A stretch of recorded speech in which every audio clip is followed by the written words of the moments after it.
संत रामपाल जी महाराज एक ऐसे महान संत जिन्होंने अपनी सतभक्ति, तत्व ज्ञान, करुणा और सेवा के बल पर समाज में नई मिसाल कायम की है। संत रामपाल जी महाराज की अगुवाई में उनके सभी सतलोक आश्रमों से समाज कल्याण के अद्भुत कार्यों ने समाज को सुनहरे भविष्य की एक नई उम्मीद दिखाई है। संत रामपाल जी महाराज से नाम दीक्षा लेने के बाद लाखों लोगों की लाइलाज बीमारियां जैसे कैंसर, एड्स आदि ठीक हुई। संत जी के ज्ञान से प्रेरित होकर उनके अनुयायियों ने लाखों यूनिट रक्तदान किया। संत जी ने लाखों बहन बेटियों का दहेज मुक्त विवाह करवाया।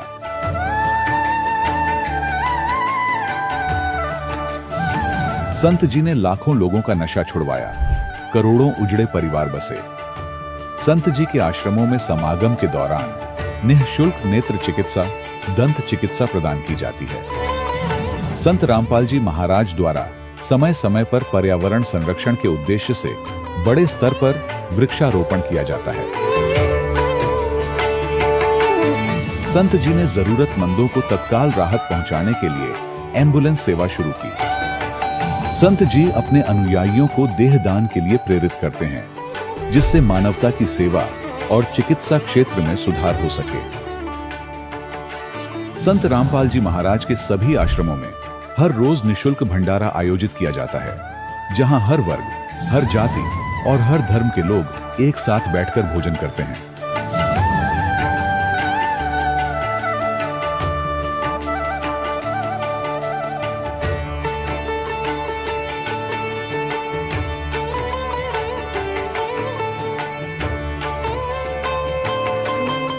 संत रामपाल जी महाराज की अन्नपूर्णा मुहिम ने गरीब और बेसहारा लोगों के जीवन में एक नई ऊर्जा और उम्मीद को जन्म दिया है।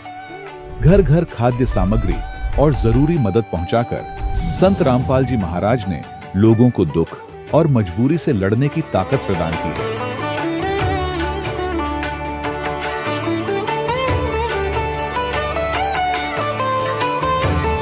संत रामपाल जी महाराज द्वारा गरीब लोगों के लिए घर बनवाने का अद्भुत कार्य एक ऐसी मिसाल कायम कर रहा है जो सदियों सदियों संत जी की उदारता और दया भावना के तौर पर जाना जाएगा।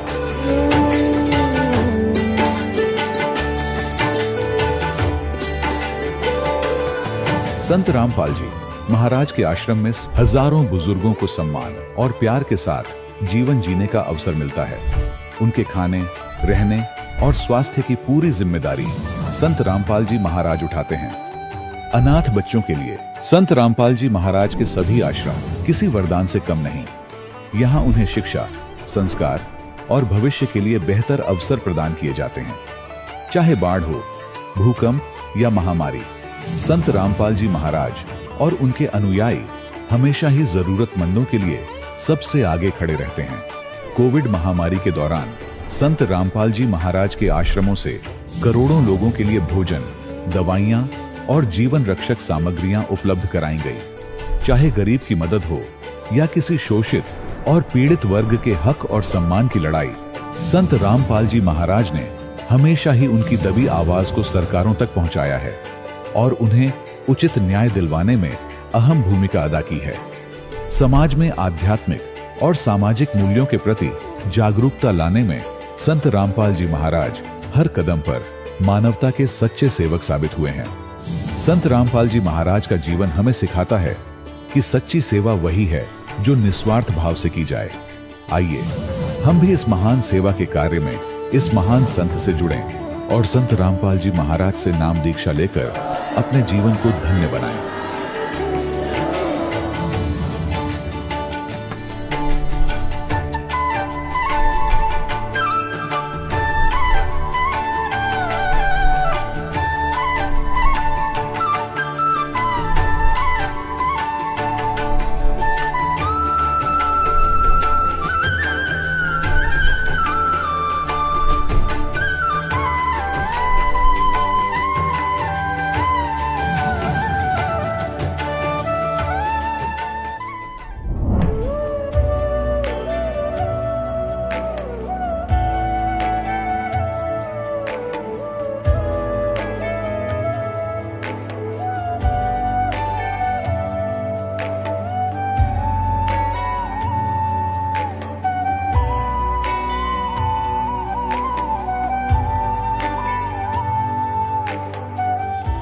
पवित्र श्रीमद् भागवत गीता, पवित्र चारों वेद, पवित्र कुरान शरीफ, पवित्र बाइबल, पवित्र गुरु ग्रंथ साहिब, पवित्र कबीर साहिब की वाणी में छुपे हुए गूढ़ रहस्य अर्थात तत्व को जानने के लिए कृपया अवश्य सुनिए जगत गुरु तत्वदर्शी संत रामपाल जी महाराज के मंगल प्रवचन। सत साहिब दर्शकों, क्या आपने कभी सोचा है कि अगर कोई व्यक्ति जन्म से ही भक्ति करता आ रहा हो लेकिन फिर भी वह सच्चाई से अनजान रह जाए तो उसके जीवन में क्या बीतती होगी? दर्शकों, छत्तीसगढ़ के निवासी रविंद्र सिंह जी की कहानी भी कुछ ऐसी ही थी। रविंद्र जी सतनामी पंथ से जुड़े हुए थे और वहीं की बताई गई भक्ति साधना को पूरी श्रद्धा से कर रहे थे, लेकिन अफसोस वहां से भी इन्हें कुछ हासिल नहीं हुआ और निराशा में डूबे रविंद्र जी का जीवन धीरे धीरे गुटखा, शराब और मांस जैसी बुरी आदतों की गिरफ्त में आता चला गया। लेकिन दर्शकों, आज रविंद्र जी का कहना है कि जब से मैंने संत रामपाल जी महाराज से नाम दीक्षा ली है तब से मेरा जीवन पूरी तरह बदल गया है। आज वास्तव में मुझे पता चला है कि असली कबीर पंथ कौन सा है। तो दर्शकों, आखिर रविंद्र जी ऐसा क्यों कह रहे हैं? आखिर इसके पीछे की सच्चाई क्या है? आइए सुनते हैं रविंद्र सिंह जी की कहानी उन्हीं की जुबानी। नमस्कार सर। नमस्ते सर। सर, क्या नाम है आपका? मेरा नाम रविंद्र सिंह घृतलारे है। रविंद्र जी, आप कहाँ से हैं? जिला दुर्ग, भिलाई, छत्तीसगढ़ से। रविंद्र जी, संत रामपाल जी महाराज से नाम दीक्षा आपने कब ली? संत रामपाल जी महाराज जी से नाम दीक्षा मैं 20 नवंबर 2017 को लिया सर। रविंद्र जी, संत रामपाल जी महाराज से नाम दीक्षा लेने से पहले आप क्या भक्ति साधनाएं करते थे? संत रामपाल जी महाराज जी से नाम दीक्षा लेने से पहले मैं सतनामी पंथ से हूँ सर, और मैं आपके चैनल के माध्यम से ये सतनामी पंथ बताना चाहता हूँ सर कि कबीर सागर में मैं संत रामपाल जी महाराज जी से नाम दीक्षा लेने के बाद सत्संग में मुझे पता चला कि बताते हैं कि द्वादश पंथ काल फुरमाना, भूले जीव न जाए ठिकाना। तो उसमें काल के द्वारा कबीर नाम से जो 12 पंथ चला है उसमें 7वां पंथ सतनामी पंथ है सर।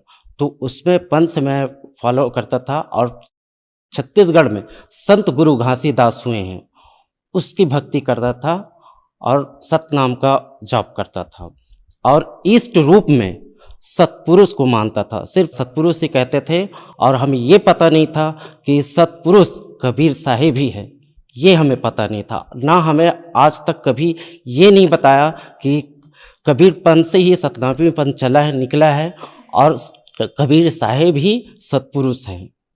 सर, छत्तीसगढ़ के रहने वाले हैं, छत्तीसगढ़ को कबीर पंथ का गढ़ भी कहा गया है। संत रामपाल जी महाराज जी भी कबीर पंथी हैं। तो इन सब पुरानी कबीर पंथ को छोड़कर आप कबीर पंथी संत रामपाल जी महाराज जी के पास गए, क्या कारण था? जी सर, जितने भी अभी कबीर साहिब के नाम से जो पंथ चल रहा है उसमें सिर्फ कबीर साहिब को सदगुरु ही बताते हैं, पूर्ण परमात्मा नहीं बताते हैं, और साथ में अन्य देवी देवताओं की भी भक्ति बताते हैं। तो संत रामपाल जी महाराज सभी वेद, शास्त्र, गीता और सभी धर्म जैसे कुरान हो गया, बाइबल हो गया, सभी धर्म में संत रामपाल जी महाराज ये प्रूव करके बताते हैं कि पूर्ण परमात्मा, सबका सृजनहार कबीर परमात्मा है। वो अल्लाह गॉड है, वही है पूर्ण परमात्मा। यहाँ तक कि मैं मुझे तो उस टाइम ये पता नहीं था, मैं गीता को जानता था पर मैं देखा नहीं था, ना वेद देखा था। तो मुझे लगा कि मैं सतनामी पंथ से हूँ।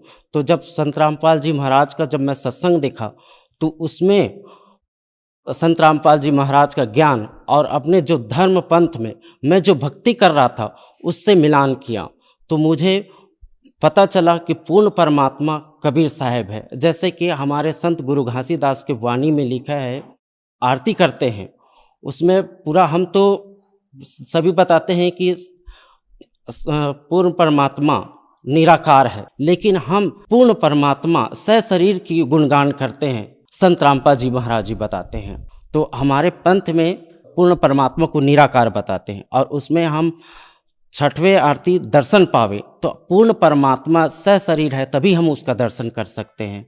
तो इस कारण से मैं संत रामपाल जी महाराज के शरण में गया हूँ। संत रामपाल जी महाराज के शरण में जाने के बाद जैसे कि सभी बताते हैं कि उनको बहुत सारे अनुभव हुए, बहुत सारे लाभ हुए, आपके साथ भी कुछ ऐसा अनुभव रहा? जी सर, संत रामपाल जी महाराज जी के शरण में जाने से पहले मैं बहुत जो गुटखा खाता था, जो विमल का पाउच आता है राजश्री विमल, उसका पाउच बहुत खाता था मैं।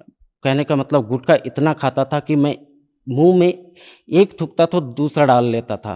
मेरा स्थिति ऐसे था, मेरे दोनों गाल में, पूरे मुंह में 24 घंटा छाले रहता, मैं खाना भी नहीं खा पाता था। घर में इस बात के लिए मैं झगड़े भी होते थे कि खाने को गलती तो मेरी थी कि मैं खाना नहीं खा पाता था। गुटखा इतना खाता था कि मेरे मुंह में छाले रहते थे, और घर में मैं बोलता था, चिल्लाता था मिसेस को कि आप ऐसे बना दिए, वैसे बना दिए मत बोलकर उसको उसके ऊपर चिल्लाता था। दारू भी पीता था, मांस खाता था। एक तरफ से मैं गलत संगति में जा रहा था। तो मेरा नशा संत रामपाल जी महाराज के शरण में जाने से पूर्ण तरह से छूट गया, और उस दिन से, जिस दिन से मैं नाम दीक्षा लिया हूँ, उस दिन से मैं गुटखे को हाथ भी नहीं लगाया हूँ, ना मैं किसी को ला के देता हूँ, ना मैं सहयोग करता हूँ। संत रामपाल जी महाराज जी से नाम दीक्षा लेते ही मेरे जितने भी नशे थे, सारे नशे, जैसे गुटखा, दारू, सिगरेट, जितने भी मैं व्यसन करता था, सारे छूट गए। और दूसरा लाभ ये हुआ कि भगत भाई के घर हम लोग रुके थे, तो मैं जाने के टाइम में हम लोग निकले तो पीछे से मेरा बच्चा भी निकल गया और रोड के बीच में आ गया। दूसरी तरफ से बाइक आ रहा था, तो इतना ज़ोर से एक्सीडेंट हुआ, ज़ोर से बहुत, जैसे दो गाड़ी आपस में टकराती, इतना ज़ोर से आवाज़ आया। तो क्या हुआ कि मेरे पीछे से फिर मेरे मिसेज जो निकल के आई, देखा तो, और बच्चा जो है गाड़ी के बीच में फंस के 12 फुट तक कम से कम रगड़ते हुए गया। तो देखा तो ये हुआ कि हम लोग उम्मीद नहीं कर रहे थे कि बच्चा बच जाएगा। मैं तो देखते रह गया। मिसेज जो देखी तो बोले कि बंदी छोड़, हे बंदी छोड़ करके बोले, और जैसे तैसे बाइक का हैंडल मुड़ा तो बच्चा को गोदी में ले लिए। तो उसके बाद देखा तो 2 मिनट के बाद में बच्चा खुद से रोने लगा, मम्मी करके। बच्चे स्वस्थ था, कुछ भी नहीं हुआ था, उसको कुछ भी खरोच भी नहीं आया था, बच्चे सही था। तो वो जो बाइक वाले भी थे तो वो भी मतलब देख के पहले तो बोलने लगे कि हम लोगों को कुछ करेंगे, मारेंगे, पीटे। तो हमने बोला कि हमारा बच्चा सही है, आप जा सकते हो भैया करके हम उसको जाने दे दिए। तो घर में ला के देखा तो बच्चे सही था, उसको कुछ भी नहीं हुआ था, परमात्मा संत रामपाल जी महाराज की दया से। सर, संत रामपाल जी महाराज से नाम दीक्षा लेने के बाद आपको बहुत सारे लाभ प्राप्त हुए, तो संत रामपाल जी महाराज से नाम दीक्षा कैसे ले सकते हैं? संत रामपाल जी महाराज जी का विभिन्न चैनलों में सत्संग आता है, उसके नीचे पट्टी चलती है, उसमें आश्रमों का नंबर दिया गया रहता है, उसमें आप कांटेक्ट करके आप नाम दीक्षा ले सकते हैं और सद्भक्ति करके मोक्ष करवा सकते हैं। धन्यवाद सर। सत्संग। दर्शकों, अभी आपने सुने संत रामपाल जी महाराज से दीक्षा प्राप्त करके सुखी हुए भक्त के अनुभव। अब देखिए जगत गुरु तत्वदर्शी संत रामपाल जी महाराज के मंगल प्रवचन। स्वयं परमात्मा ने, सतपुरुष ने, कबीर जी ने आकर के अपना ज्ञान दिया, और कबीर सागर के अंदर वो लिपिबद्ध किया आदरणीय धर्मदास साहिब जी ने। क्योंकि आदरणीय धर्मदास साहिब जी को परमात्मा अपने विधान अनुसार मिले थे। ऋग्वेद मंडल नंबर 9 सूक्त नंबर 86 86 के मंत्र 26 और 27 में, ऋग्वेद मंडल नंबर 9 सूक्त 82 के 82 के मंत्र नंबर 1, 2, 3 में, ऋग्वेद मंडल नंबर 9 सूक्त 96 यानी 96 के मंत्र 16 से लेकर 20 में, ऋग्वेद मंडल नंबर 9 सूक्त 20 के मंत्र 1 में, ऋग्वेद मंडल नंबर 9 सूक्त 1 मंत्र 8 और 9 में, और भी अनेक स्थानों पर ये प्रमाण दिया गया है कि वो परमात्मा ध्रुवलोक के तीसरे पृष्ठ पर विराजमान है। ध्रुवलोक माने उस तेजो में लोक के, वहां सतलोक भी एक पृथ्वी है वो ऐसी पृथ्वी है जो स्वयं भी प्रकाशित है लेकिन गर्भी नहीं है, और वह परमात्मा भी साकार है, मनुष्य सदृश्य है। और सभी हंस वहां पर ऐसी ही सृष्टि है, सदाबहार बाग हैं, बगीचे हैं, फल फ्रूट हैं, किसी चीज की अभाव नहीं है। तो वो ज्ञान परमात्मा ने स्वयं आकर दिया है। वहां सृष्टि एज इट इज है। आपका परिवार होगा, वहां कभी मृत्यु नहीं होगी, बुढ़ापा नहीं होगा। और यहाँ पर दोनों पैर टूटते हैं। जवानी में तो सब पुनों को नष्ट करवा देता है। सारा दिन एक रोटी के लिए दिन रात भटकता रहता है ये प्राणी, और फिर भी इसकी पूर्ति नहीं होती, क्योंकि ये काल का लोक है। यहाँ कभी भी कोई वस्तु पूर्ण नहीं हो सकती। और जिस सुख को, जिस वस्तु को हम यहाँ खोज रहे हैं वो सतलोक के अंदर है, यहाँ नहीं है। उसकी कसक इस आत्मा के अंदर है कि कोई ऐसी वस्तु है, ऐसा स्थान है और ऐसा भगवान है जो हमें सदा सुखी कर सकता है। तो यहां हम भगवान के लोक में नहीं रह रहे, हम शैतान के लोक में रह रहे हैं। आप देख रहे हो, भगवान हो और ऐसे दुख, किसी के हाथ कट गया, किसी की आंख फूट गई, किसी को कैंसर होगी, किसी की बेटी मर गई, किसी का बेटा मर गया, परिवार का परिवार नष्ट हो गया, छोटे छोटे बच्चों को छोड़कर माँ बाप मृत्यु को प्राप्त हो जाते हैं। तो यहां भगवान हो तो क्या ये दुख हमारे देख ले वो? हम कसाई के लोक में रह रहे हैं, कसाई के। पुणात्मा, आपके ऊपर काल ने इतना वजन डाल रखा बुद्धि पे और अज्ञान से परिपूर्ण करवा दिया इन अज्ञानी संतों और महंतों से, आचार्य और शंकराचार्यों से, कि आप जी के अंदर वो स्थान नहीं रह रहा जो सत्य ज्ञान को प्रवेश कर सके दास। लेकिन इस सत्य ज्ञान में इतना वजन है कि ये अपनी जगह बनाएगा और बना रहा है। एकदम से नया ज्ञान और नया भगवान, और कितना अब स्वीकार हो रहा पुण्यात्माओं को, क्योंकि इन परमात्मा के इन वचनों में जो दास सुना रहा है एक बहुत बड़ा वजन है, और ये अपना स्थान बनाएगा ही बनाएगा।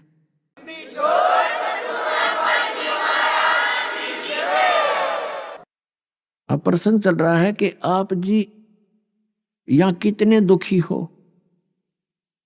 कबीर परमात्मा ने कहा था कि काल कसाई हसत है सर्व लोक को खा।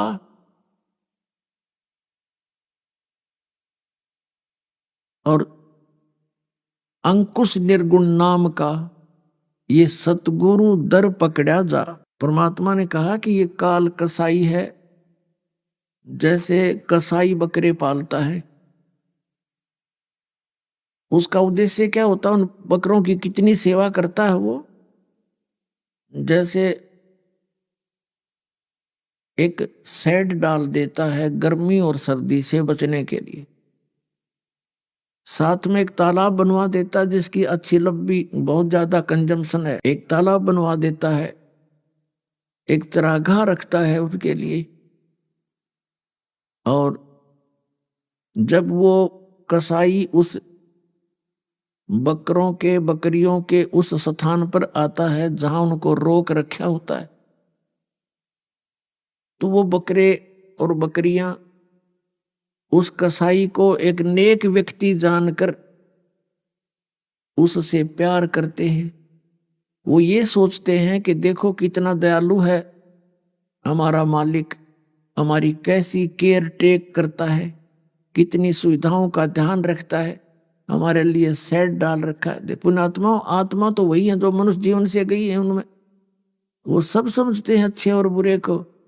जैसे हम देखा करते थे, जो घर का सदस्य पशुओं को चारा डालता था प्रतिदिन, तो उसको देखते ही वो रीकने लग जाते थे, उससे प्यार करते थे, जीभ से चाटते थे कि ये बहुत अच्छा आदमी है।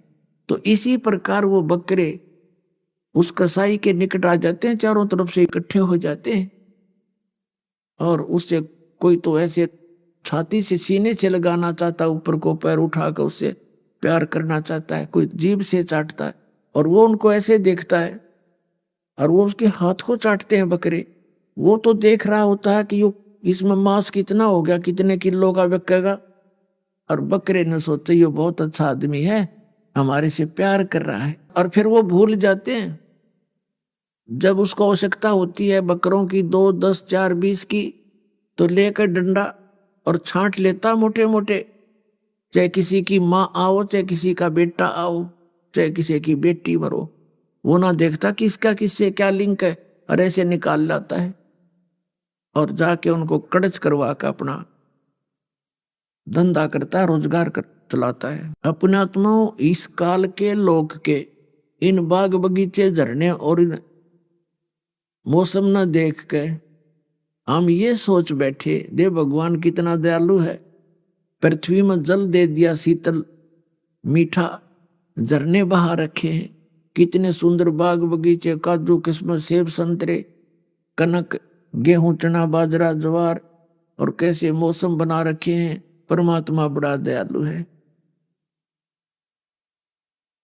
जैसे वो कसाई के बकरे उस कसाई को इतनी ही बुद्धि रखते हैं, तो जब तक हमें तत्व ज्ञान नहीं होता हमारी इतनी ही सत्र है बुद्धि का, और उसमें हम भूल जाते हैं इस भगवान की दयालुता को। एक परिवार का परिवार नष्ट हो जाता है, दुर्घटना के अंदर अक्षेत्र का अक्षेत्र नाश हो जाता है किसी भूकंप या फ्लड के कारण, तब कहाँ जाता है इसकी दयालुता। तो पुण्यात्मा परमात्मा कबीर जी ने स्वयं आकर अपने बच्चों पर रहम किया कि जिसको तुम भगवान मानकर और यहीं इसके लोक में रहने के आदी बन गए हो, ये लोक ठीक नहीं, ये भगवान नहीं है, ये तो काल है। श्रीमद् भगवत गीता अध्याय नंबर 11 के मंत्र नंबर 32 में ये स्वयं कहता है कि अर्जुन मैं काल हूं और अब परिवर्त हुआ हूं। ये श्री कृष्ण जी के अंदर प्रवेश कर गया और फिर उसको दिखाया, जब वो सीधे हाथ नहीं माना, अर्जुन युद्ध करने को तैयार नहीं हो रहा था, तो उसको उससे बाहर निकल कर कृष्ण से और ऐसा विराट रूप दिखाया, अपना असली रूप, और कहा देख ये है मेरा उस ओरिजिनल रूप, मैं काल हूं और सबको खाने के लिए आया हूं। उसका उद्देश्य तो ये था उसको डरा दूं, धमका दूं, ये युद्ध कर ले, उसने नाश कराना था। श्री कृष्ण जी नहीं चाहते थे युद्ध करवाना बिल्कुल भी, वो तो उन्होंने पहले फैसला कर दिया था कि मैं युद्ध में हथियार भी नहीं उठाऊंगा। तो क्या वो व्यक्ति फिर युद्ध के लिए प्रेरित कर सकता है? और ये एक तरफ मैं होऊंगा, एक तरफ मेरी सेना होगी, और मैं हथियार भी नहीं उठाऊंगा, तो फिर क्या वो लातों से मारता? कहने का भाव ये है कि बिल्कुल युद्ध प्रिय नहीं थे, नहीं चाहते हो तो मजबूरी में, जैसे जरासंध जैसे निकम्या ने और शिशुपाल जैसे ने बकवाद करी, वो दूसरी बात है, नहीं तो वो कभी किसी को दुख देने वाले इंसान नहीं थे। वो त्रिलोकी भगवान थे, 3 लोक के मालिक थे, स्वामी थे, एक विभागीय मंत्री यानी सतोगुण भगवान। तो हम काल के लोक में रह रहे हैं। और कबीर साहब क्या बताते हैं, कबीर ये माया अटपटी सब गट आन अड़ी, किस किस को समझाऊं या कुएं भांग पड़ी। परमात्मा कहते हैं किस किस ने समझाऊं, काल ने 21 ब्रह्मांड के अंदर अपने इस लोक रूपी कुएं में इस माया रूपी भांग को अनतोल्या अनमोला डाल दिया, और सभी ने एक ही प्रकार का ज्ञान ग्रहण है, सभी की एक जैसा ही स्वभाव बन गया। अब इस ज्ञान से ही ये भांग नशा उतरेगा, इस काल की भांग का।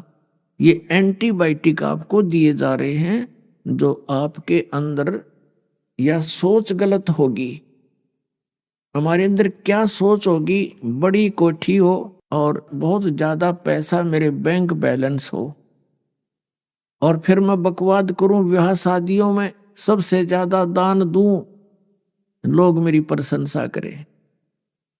इस तरह की बकवाद हमने अपने अंदर ठोक ली।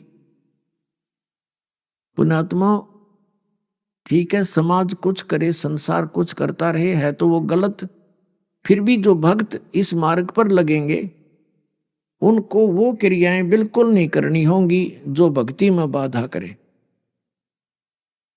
उसके विषय में हम बार बार बताते रहते हैं, तभी हमारी भक्ति सफल होगी।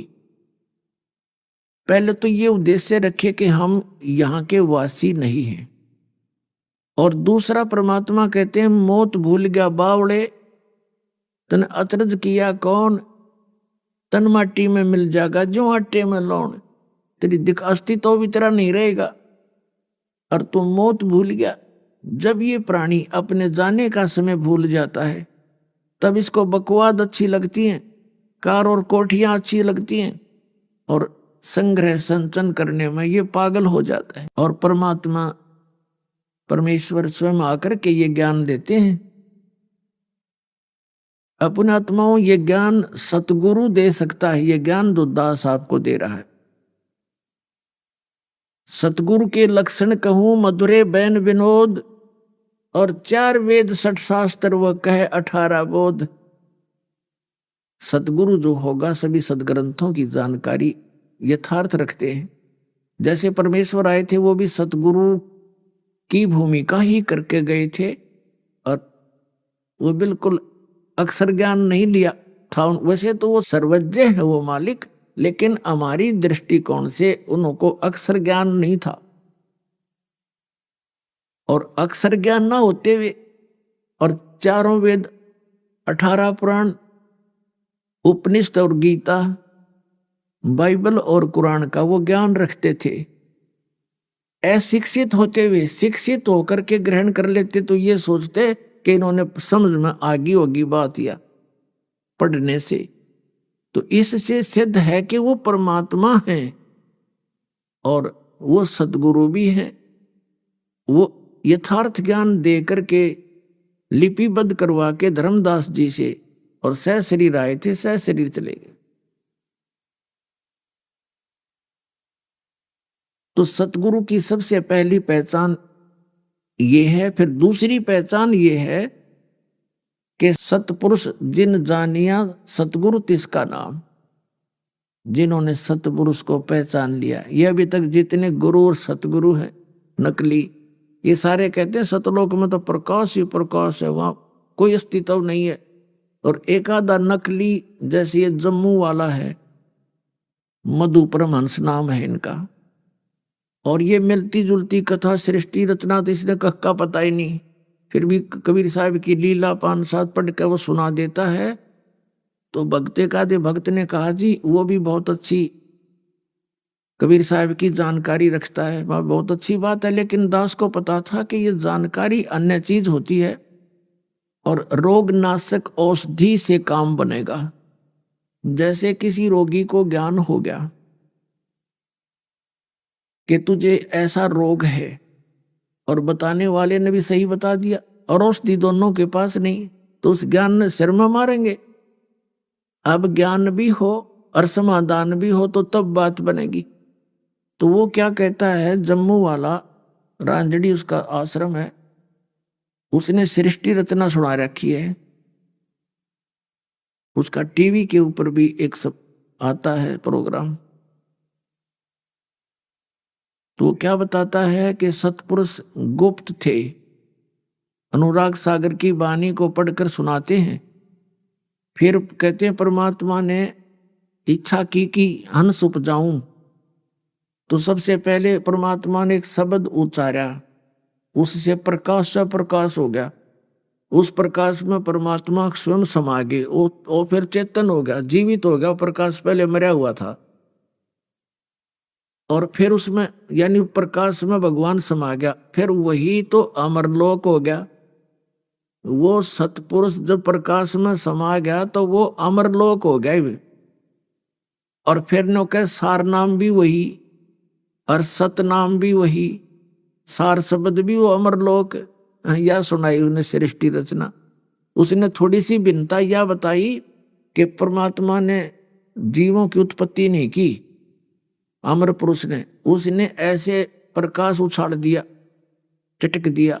फिर जैसे बूंद, जैसे जल को मुट्ठी भर के ऊपर फेंक दें, फिर वो छोटे छोटे कण बन के वापस आता है। जल में गिरता है, ऐसे वो प्रकाश ऊपर छटक दिया, फिर वापस आया तो वो छोटे छोटे कण बन गए उसके, और वो प्रकाश में मिला नहीं, वो छोटे छोटे बिंदु से बन गए, वो आत्मा बन गई और वो ऐसे घूमने लगी उसमें, उस प्रकाश में जैसे मछली समुद्र में घूमया करे।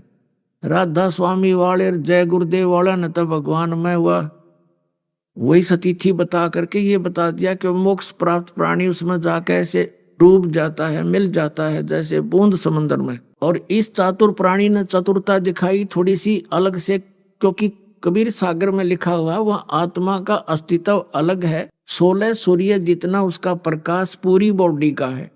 और करने नो दीदार महल में प्यारा उसकी लास्ट की कलियों में लिखा हुआ है कि जब हंस मोक्ष प्राप्त प्राणी सतलोक में जाता है, प्रवेश करता है, उसका 16 सूर्य जितना प्रकाश बॉडी का हो जाता है। और परमात्मा साकार है भगवान, उस पर चंवर करता है जा करके। मोक्ष प्राप्त प्राणी सबसे पहले मालिक के दर्शन करता है, उनको सेवा करता है, दाता की 100 शुक्र मनाता है, उससे बातें करता है। और परमात्मा के एक रोम को करोड़ सूर्य मिला दे, करोड़ चंद्रमा, इतनी रोशनी है। और वो नौका वहां डूब कर मर जाता। और ये नकली नौका है जम्मू वाला, रांजड़ी वाला, श्री मधु परमहंस नाम है इसका। कहते वो बूंद सी है, बिंदु सी, और वहां जाकर उसमें फिर वो चक्कर काटती रही। वहां भगवान नहीं है साकार। इन्हें खाक जाना, इन्हें बैठा दिया, इन जीवों को डबो दिया, थोड़ी सी चतुरता दिखा के बीजक की बात कहेंगे, बीजक ना याद, ये पृथ्वी डोबन उतरे कह मीठी बात। तो पुण्यात्माओं, सच्चा जो ज्ञान होता है उसमें बहुत बड़ा वजन होता है, और झूठे ज्ञान का अस्तित्व नहीं होता। अब ये जितने भी पंथ हैं और जितने भी ये बने हुए हैं पंथ अलग अलग, ये सब समाप्त हो जाएंगे कुछ दिनों में, क्योंकि आज मानव परमात्मा ने बुद्धिमान बना दिया। अब इस बुद्धिमान मानव को कोई ऐसा पैमाना नहीं था, इसके पास कोई ऐसा टेप नहीं था जिस दिन संतान नाप लेंगे ये पूर्ण है या अपूर्ण है। दास को परमात्मा ने वो पैमाना दे दिया, ISI मार्क का, वो तत्व ज्ञान दे दिया जो गॉड गिवन है। अब इस ज्ञान से हम इन सब संतों को, दास ने तो नाप कर रख दिया इनको, ये नहीं खख भी इनके पास, ना राधा स्वामी वालों के पास, ना जय गुरुदेव वालों के पास, और ना सच्चा सौदा सिरसा और जगमाल वाली वालों के पास, ना इस आसाराम के पास, ना इस सुधांशु के पास, ना सतपाल जी के पास। ये सिर्फ अपनी चतुरता के कारण भोली आत्माओं को अपना पीछे लगा रहे। और संतों का तो कहना है कि ये कुमार स्वामी ब्रह्म ऋषि ने कक का पता नहीं मारे सट्टे सारे दिन अटपट करने लग रहे। तो अब इस दास ये चाहता है कि ये श्रद्धालु जिनको भगवान की चाह है, ये स्वयं इतने विद्वान हो जा कि इनके ज्ञान को स्वयं रिजेक्ट कर दे। इस दास का ये उद्देश्य। जैसे एक समय 2 भाई थे, लालाजी सेठ, उनमें से छोटा भाई की मृत्यु होगी। छोटे भाई के 2 पुत्र थे। तो कुछ दिन के बाद उनकी मां ने कहा, बेटा मेरे पास पैसे तो हैं नहीं, मेरे पास कुछ तेरे पिता के समय के लाल रखे हैं। लाल, एक लाल की कीमत बहुत होती है, लाखों रुपए होती है। अब तो करोड़ों की कीमत हो गई होगी उसकी। और बेटा ऐसे करो, तुम बालक हो, एक 16 वर्ष का, एक 18 वर्ष का, ऐसी आयु थी, तुम बच्चे हो, व्यापार कर नहीं सकते। अपने ताऊ जी के, यानी पिता के बड़े भाई को ताऊ जी बोलते हैं अपनी लैंग्वेज में, देसी भाषा में। अपने ताऊ जी के पास जाओ, उनसे कहो, प्रार्थना करो कि वो आपकी पार्टनरशिप कर लें व्यापार में। और कहना कि ताऊ जी हमारे पास पैसे नहीं है, ये लाल हैं, इनको ले लो, गिरवी रख लो इनको कहीं और काम चला लो। वो बच्चे लेकर गए मां से वो पोटड़ी जिसमें वो लाल बांध रखे थे, गठड़ी ऐसे कपड़े में, और ताऊ जी से प्रार्थना की, ताऊ जी हमें अपने साथ बिजनेस में रख लो, हमारे पिताजी रहे नहीं, हमारा भी गुजारा हो जाएगा। तो उसने कहा बेटा मैं तो पहले ही चाह रहा था कि तुम मेरे साथ लगो, मैं कहने ही वाला था, अच्छा हुआ तुमने मेरे मुंह की बात छीन ली, बहुत अच्छी बात है, मेरे साथ करो, व्यापार कर लो बेटा। तो उन्होंने कहा कि ताऊ जी हमारे पास पैसे नहीं हैं, मेरी माँ के पास ये लाल रखे मेरे पिताजी ने, इनको आप रख लो और गिरवी रख लेना, इनको पैसे हो जाएंगे तो छुड़वा लेंगे। अब ताऊ जी ने देखा वो लाल, उल्टी गिठड़ी बांध कर दे दी, बेटा ऐसे करो, लाल तो बड़े कीमत के होते हैं, इनको तेरी मम्मी को दे आओ वापस और कहना सुरक्षित रखे, आवश्यकता पड़ेगी तब मैं ले लूंगा। अब वो दोनों बच्चे आगे अपनी माँ को सारी कहानी से परिचित करा दिया, तो उस माँ ने वो लाल सुरक्षित रख दिए छुपा के। दोनों बच्चों को, अपने भाई के यानी भतीजों को साथ लेकर के वो सेठ दूसरे शहरों में गया व्यापार के लिए। तो वहां पर उस समय 50,000 रुपए का उसने सामान खरीद लिया उधार पर, और धर्मशाला में रुके हुए थे। उस सेठ से कह दिया कि हम अभी आपके पास एक लाल भेजता हूं, उस गिरवी रख लेना, फिर हमें सौदा हमारा जहाज में डलवा देना। अच्छा ठीक है। अब वहां धर्मशाला में जाकर के सेठ ने कहा उस अपने भतीजों से, ले बेटा ये लाल ले जाओ, और जिस सेठ से 50,000 रुपये का सौदा तय किया है उसको ये लाल दे आओ, और कहना कि जब हम पैसे दे जाएंगे अपना लाल ले जाएंगे। वो दोनों बच्चे गए और कहा सेठ जी मेरे ताऊ जी ने ये लाल दिया है, ये आप रख लो, और हम आएंगे जब पैसे लेकर आएंगे अपना छुड़वा लेंगे। उसने कहा, सेठ ने कहा ठीक है बेटा बैठ जाओ यहाँ पर। तो उस सेठ ने एक जौहरी बुलवाया, जौहरी पारखू, और उससे कहा भी देखना ये लाल कैसा है। उस जौहरी ने उसके अपना लगा के देखा यंत्र, तो कहा ये सेठ जी ये लाल नहीं है, ये तो लालड़ी है, लाल तो 1,00,000 रुपए का होता है, तो 200 रुपए की भी नहीं लेगा कोई। तो सेठ ने उन बच्चों को भली बुरी कही कि तेरे ताऊ जी ऐसे व्यक्ति तो नहीं दिखाई देते थे, अब वो धोखा भी करने लगे हमारे साथ, मैं क्या उनको उधार देने से मना कर रहा था, और ये नकली लाल मेरे को लालड़ी दे दी, ऐसे कहकर गली में फेंक दी। अब दोनों बच्चे बड़े दुखी हुए कि भी सेठ तो बहुत बुरा बोला हमारे बारे में, ताऊ जी के बारे में, जो धोखेबाज है। उसको उठाकर गली से लालड़ी को आगे धर्मशाला में, और कहने लगे ताऊ जी वो लाला जी तो बहुत निकम्मा आदमी है, ऐसे ऐसे बोला, हमारे लाल को गली में फेंक दिया। एक पता नहीं कौन बुलाया उसने, उसने कह दिया ये तो लालड़ी है, और ताऊ जी बहुत गलत बोला कि तेरे ताऊ जी अब धोखा भी करने लगे, ऐसे व्यक्ति तो नहीं थे, लाल लाल कहकर लालड़ी मुझे दे रहे हैं। तब उस सेठ ने कहा अरे बेटा सचमुच मेरा धोखा लग गया भाई, वो ठीक कह रहे थे।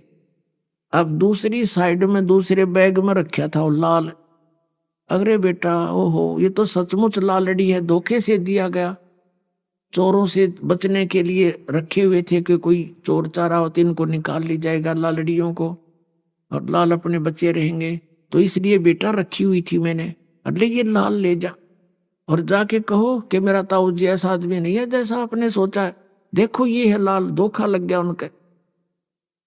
दोनों बच्चे फिर आए और सेठ जी से कहा सेठ जी मेरे ताऊ जी का धोखा लग गया, गलती से लाल की जगह लालड़ी दे दी, ये देखो लाल है ये।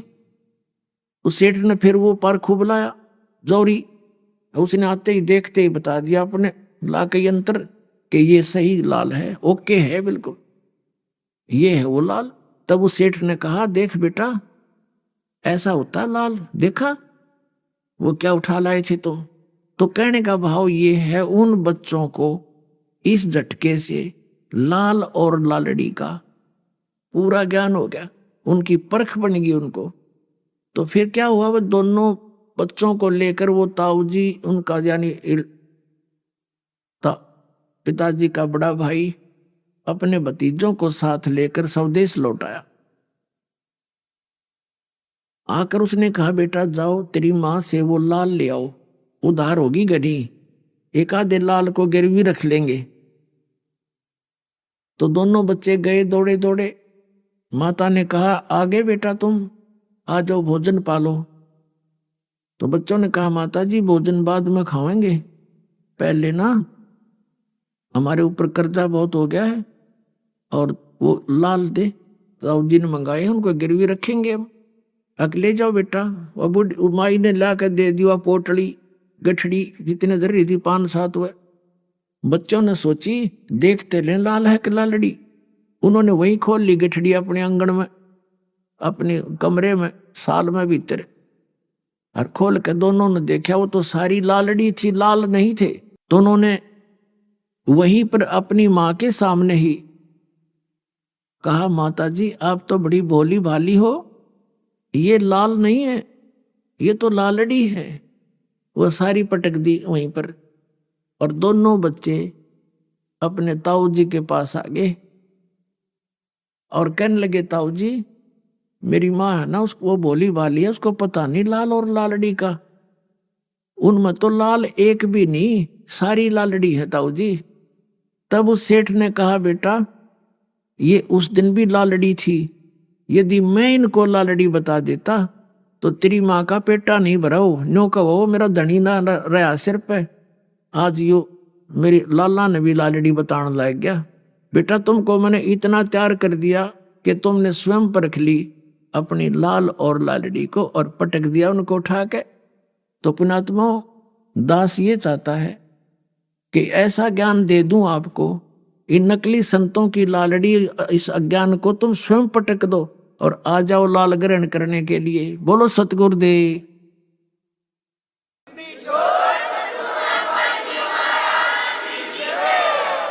एक समय एक विद्वान था, उसका नाम था पंडित सर्वानंद, और उसने सभी वेदों को, चारों वेदों को, गीता जी को, पुराणों को, उपनिषदों को बहुत अच्छी तरह गहनता से पढ़ रहा था, अध्ययन कर रखा था, और उनके अध्याय और श्लोक मंत्र कंठस्थ याद कर रखे थे। उस सर्वानंद ने अपने समय के सभी ब्राह्मणों को पराजित कर दिया था शास्त्रार्थ में। उस सर्वानंद की एक माता थी शारदा, वो बहुत दुखी थी, उसको शारीरिक कष्ट था, मानसिक परेशानी रहती थी, सब जड़ी बूटियां भी करा ली थी, सभी महापुरुषों से, अपने बेटे सर्वानंद से सभी जंतर मंत्र यानी सब क्रियाएं, हवन, अनुष्ठान सब करवा लिए रोग निवारण, कष्ट निवारण के लिए। तो पहले तो सभी ने बताया कि ऐसी क्रिया करो, ऐसा हवन करवा लो, ऐसा कुछ कर दो, तुम्हारा ये कष्ट संकट दूर हो जाएगा। बाद में सभी कहने लगे कि ये तो तेरे प्रारब्ध का भोग है माई, आजीवन भोगना पड़ेगा, इसका कोई विकल्प नहीं। अब वो अपने अंतिम श्वास गिने थी और ये सोच रही थी कि ये रोग मेरे साथ ही जाएगा, और चैन कती नहीं चारपाई पकड़ ली थी। परमात्मा कबीर जी उस समय आए हुए थे इस धरातल पर, 120 वर्ष रहे थे। सन 1398 से सन 1518 तक 120 वर्ष परमेश्वर यहाँ पृथ्वी पर रहे, तत्व ज्ञान का प्रचार किया, और ये एक प्रमाण दिया कि बच्चों अगर तुमने मोक्ष प्राप्ति करनी है, इस काल की भांग को इकट्ठी मत करना। अभी आपने सुने संत रामपाल जी महाराज के मंगल प्रवचन। आइए अब सुनते हैं संत रामपाल जी महाराज से नाम दीक्षा लेकर सतभक्ति करके अद्भुत लाभ प्राप्त करने वाले अनुयायी के विचार। दर्शकों, क्या आपने कभी अपने किसी को बिस्तर पर पड़े देखा है, एक ऐसी हालत में जहां ना बोलने की ताकत है, ना सुनने की, और ना ही जीने की कोई उम्मीद? क्या कभी आपको किसी डॉक्टर ने यह कहा है अब कुछ नहीं हो सकता, इन्हें घर ले जाइए? दर्शकों, उत्तराखंड के निवासी ज्ञानी जी की कहानी भी कुछ ऐसी ही थी, जिनकी माता जी के फेफड़े गल चुके थे। डॉक्टरों ने जवाब दे दिया था, पर फिर हुआ कुछ ऐसा जो विज्ञान की समझ से परे था। मृत्यु के द्वार पर खड़ी उनकी मां को जब 4 यमदूतों ने घेरा और वह बोल भी नहीं पा रही थी, तभी एक चमत्कार हुआ। संत रामपाल जी महाराज स्वयं प्रकट हुए और कहा, मैं अपनी भक्त की लाज बचाने आया हूं, मैं तेरी आयु बढ़ाता हूं। अगले ही दिन जिनकी सांसें टूट चुकी थीं, वे न सिर्फ बोली बल्कि चलने लगी। पर चमत्कार यही नहीं थमा। बहन पर था 10 भूत प्रेतों का साया। वो स्वयं कहती थी कि ये मुझे नहीं छोड़ेंगे, लेकिन एक जयकारे ने सबको भगा दिया। और जब डॉक्टरों ने उन्हें फिस्टुला भगंदर का ऑपरेशन कराने को कहा, तो संत रामपाल जी महाराज ने सपने में आकर कह दिया, कुछ नहीं होगा, ऑपरेशन मत कराना। और वही रोग बिना ऑपरेशन, बिना दवा के गायब हो गया। दर्शकों, क्या वास्तव में ये सब संभव है? आखिर इसके पीछे की सच्चाई क्या है? आइए सुनते हैं ज्ञानी जी की कहानी, उन्हीं की जुबानी। नमस्कार सर। नमस्कार सर, क्या नाम है आपका? सर, मेरा नाम ज्ञानीदास है। ज्ञानी जी, आप कहाँ से हैं? सर, मैं ग्राम हरिदासपुर, पोस्ट दिनेशपुर, रुद्रपुर, जिला उधम सिंह नगर, उत्तराखंड से। ज्ञानी जी, आपने संत रामपाल जी महाराज से नाम दीक्षा कब ली? सर, मैंने संत रामपाल जी महाराज जी से सन 2013 2 नवंबर सन 2013 को नाम दीक्षा ली। सर, हमारे दर्शकों को अपनी भक्ति साधनाओं के बारे में बताएं। आपने क्या क्या भक्ति साधनाएं की हैं? हाँ सर, संत रामपाल जी महाराज जी से नाम दीक्षा लेने से पहले सर मैं हनुमान जी का कट्टर पुजारी था। प्रत्येक मंगलवार को नहा धो के चालीसा करता था और हनुमान मंदिर भी जाता था, प्रसाद चढ़ाता था और बांटता भी था। और सर मैं दिन भर में 6-7 बार चालीसा भी करता था। सर, आपका संत रामपाल जी महाराज जी की शरण में जाने का क्या कारण बना? सर, एक संत रामपाल जी महाराज का एक शिष्य मिला था और उन्होंने एक पुस्तक दी थी, ज्ञान गंगा। सर, उस पुस्तक को मैंने पढ़ा। पहले तो मेरे को ऐसा लगा कि ये ऐसा हो सकता है क्या। तो सर, जब मैं उस पुस्तक को पढ़ने लग गया तो उसमें कुछ अलग ही ज्ञान था, ऐसा हमने कभी सुना नहीं था। उसमें जब हमने पढ़ा तो वेद शास्त्रों की सारी बातें थी और सब भक्ति के बारे में, गुरु के बारे में क्या होते सब कुछ पढ़ा हमने। ऐसे हम कभी सुना करते थे वेद शास्त्रों के बारे में, वेदों के बारे में।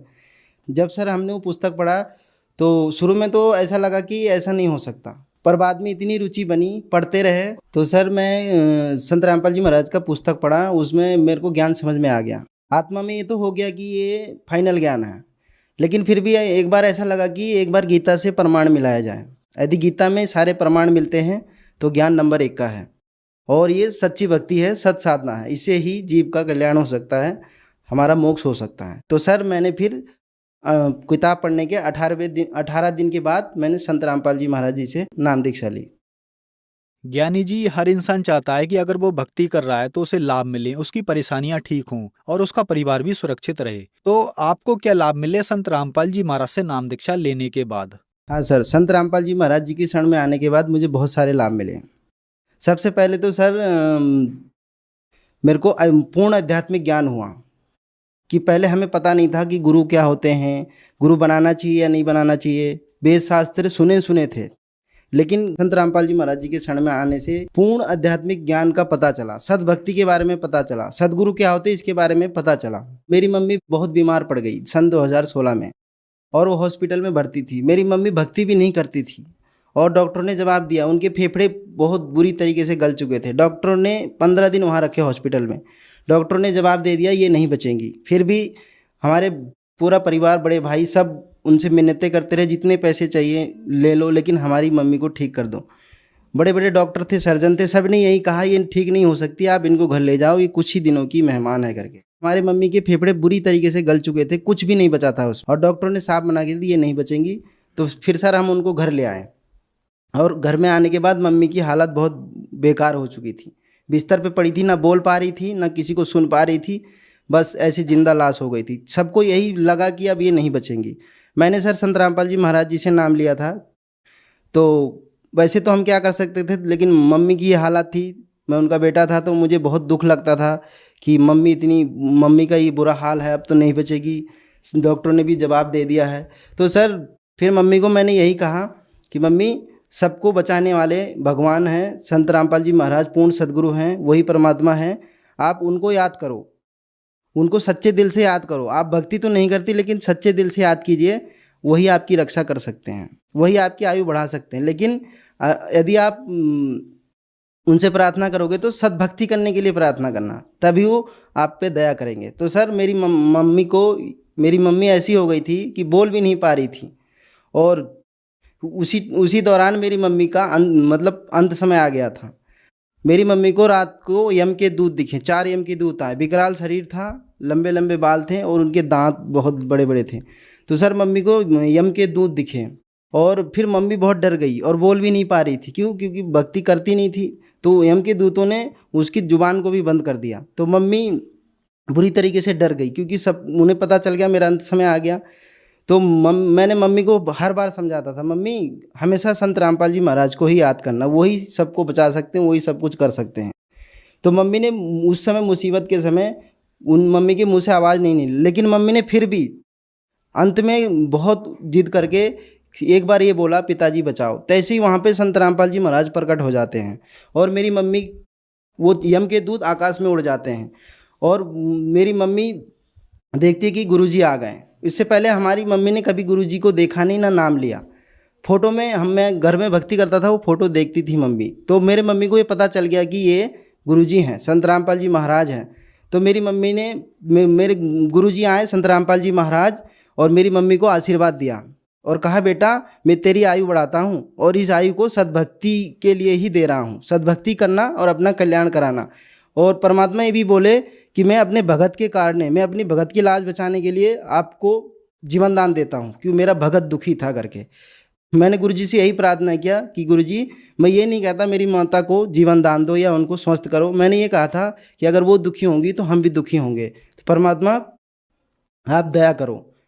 तो मेरे गुरुजी आशीर्वाद देकर चले गए। उसी दिन मेरी माता जी ने 1 महीने तक कोई आहार नहीं किया, न किसी से बोल पाई, न किसी की बातें सुन पाती थी।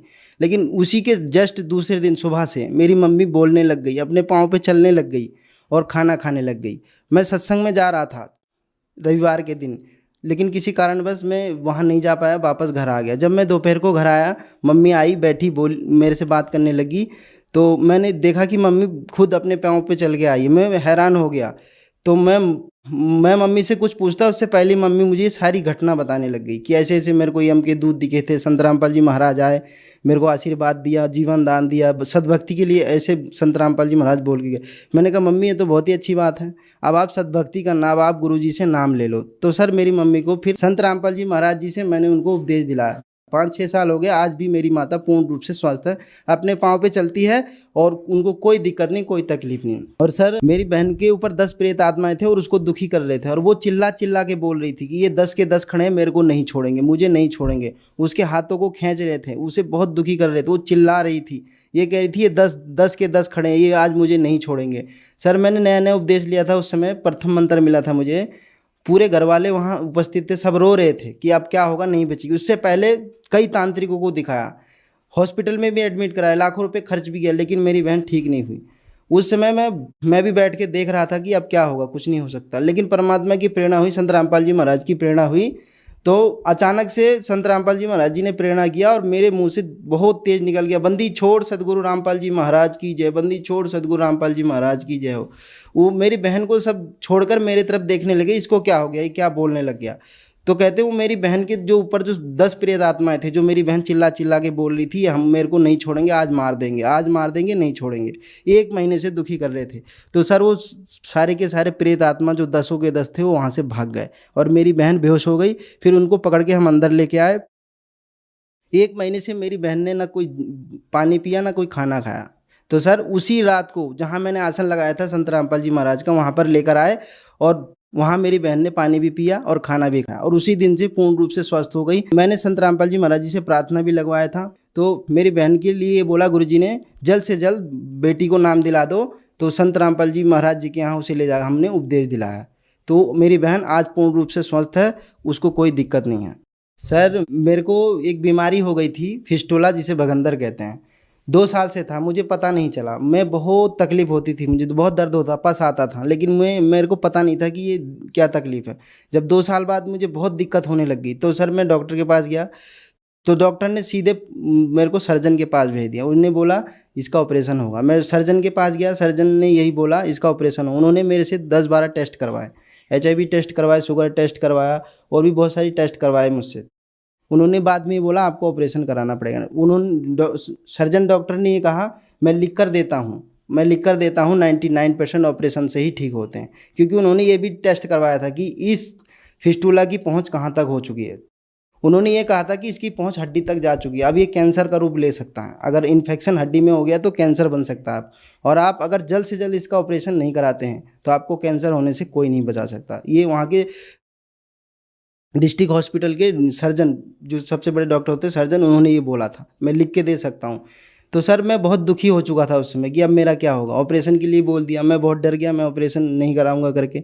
और मेरी उस समय आर्थिक स्थिति भी ऐसी नहीं थी कि हम ऑपरेशन करा सकते थे।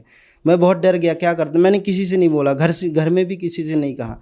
तो फिर सर मेरे को गुरुजी सपने में आए। सपने में आकर गुरुजी ने बोला कुछ नहीं होगा, आप ठीक हो जाओगे, ऑपरेशन मत कराना।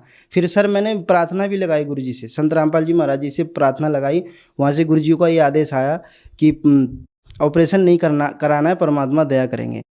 तो सर वो मेरा जो बगंदर की बीमारी थी फिस्टुला, वो अपने आप ठीक हो गया। उसके बाद मेरे को कभी पस नहीं आया, ना कभी दर्द हुआ और पूर्ण रूप से ठीक हो गया।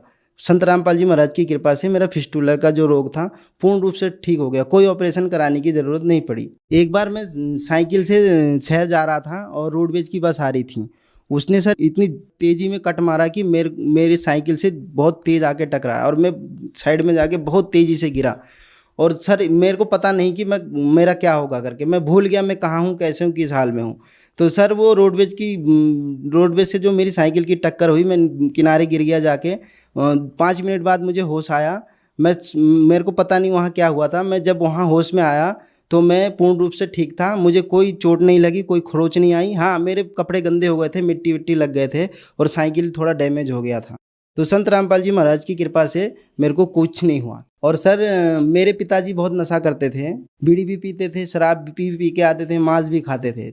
हम बार बार प्रार्थना करते थे, वो नहीं मानते थे। मैंने संत रामपाल जी महाराज से दंडवत प्रणाम करके कहा, हे भगवान मेरी भक्ति में बहुत बाधा आ रही है। तो संत रामपाल जी महाराज जी से जब मैंने दंडवत प्रणाम करके मैंने उनसे प्रार्थना किया और पिताजी को बार बार प्रार्थना करता था। मेरे पिताजी बीड़ी भी छोड़ दिए और शराब भी छोड़ दिए, मांस खाना भी छोड़ दिए। मेरे पापा ने सारे नशे छोड़ दिए, जिससे मेरे को भक्ति में कोई बाधा नहीं आई। और गुरुजी की दया से ही उन्होंने, संत रामपाल जी महाराज की दया से ही उन्होंने नशा छोड़ा, अन्यथा वो नशा नहीं छोड़ सकते थे। ज्ञानी जी, आपके साथ एक बहुत बड़ा चमत्कार हुआ। आपकी माताजी के फेफड़े गल चुके थे। डॉक्टर्स ने आपको कह दिया था कि इन्हें घर ले जाओ, अब इनकी जिंदगी ज्यादा नहीं है। लेकिन संत रामपाल जी महाराज ने आपकी माताजी को जीवन दान दिया और वो भी बिना दवाई बिना ऑपरेशन के ठीक हो गई। आज लाखों की संख्या में दर्शक आपका इंटरव्यू देख रहे हैं और उनके साथ भी ऐसे ही परेशानियां हैं, तो उनके लिए आप क्या कहना चाहेंगे? उनसे हम यही प्रार्थना करना चाहेंगे कि पूर्ण संत धरती पे आ चुके हैं। जो दिक्कत हमको थी, जो हमारे परिवार को थी, हमने संत रामपाल जी महाराज जी से दीक्षा लिया और आज पूर्ण रूप से ठीक हैं, सुखी हैं। सर जो भी दिक्कतें हमको थी, जो भी हमारे परिवार को दिक्कत थी, मेरी माताजी को जीवन दान मिला, मेरी बहन को जीवन दान मिला, मेरे को जीवन दान मिला। तो सर जो भी लोग आज हमको सुन रहे, देख रहे हैं, हम उनसे ये प्रार्थना करना चाहते हैं, जो भी दिक्कतें हमको थी, आप भी संत रामपाल जी महाराज जी से दीक्षा लेंगे तो आपको भी ये सारे लाभ मिलेंगे। लेकिन गुरुजी नियम बताते हैं, उस नियम को फॉलो करेंगे और नाम दीक्षा लेंगे तो आपको भी ये सारे लाभ हो सकते हैं। संत रामपाल जी महाराज जी का बहुत सारे टीवी चैनलों पे सत्संग आता है। सत्संग के दौरान नीचे एक पट्टी चलती है, उसमें उनके फ़ोन नंबर सारा पता लिखा होता है। जिसे भी नाम लेना हो उन नंबरों पे फ़ोन करके अपने नज़दीकी नामदान केंद्र का पता लगा सकते हैं और वहाँ से जाके नाम दीक्षा ले सकते हैं। धन्यवाद सर। सत साई।